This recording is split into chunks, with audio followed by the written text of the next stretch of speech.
ඇස්ප 2600 million පේ power bank එක ගත්තොත් ඒක ඇත්තටම ස්මාර්ට් මම අන්බොක්සින් එකේදී බලපු විදිහට එතකොට මේක මිලියන් පේ 2600 සාමාන්‍යයෙන් ෆෝන් එක 2600 වගේ එන ෆෝන් එක වන් ටයිම් ෆුල් චාර්ජ් එකක් දාගන්න ඇති.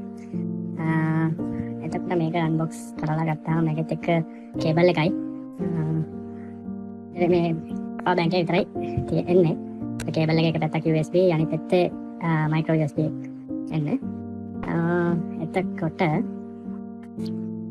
අපි පවර් බැංක් එක ගත්තොත් ගොඩක් මිනි සයිස් එකක් තමයි එන්නේ. ඇත්තටම ගොඩක් උඩුබෝටි. එතන ඇස්පර් කියලා ගහලා තියෙනවා. එතන ස්විච් එකෙන් LED ලයිට් එක ඔන් කරගත්ත හැකි. ඊට අමතරව මෙතන ප්ලග් කරලා ෆෝන් එක ප්ලග් කරලා charge කරගන්න පුළුවන්. ඉතින් සරල ඕක තමයි. පවර් බැංක් එක ගන්න 1500 වෙන්නේ. අපි ඒකත් එක්ක මේ නත්තල් මාසේ ෆ්‍රී දෙනවා කේබල් ප්‍රොටෙක්ටර් එකක්.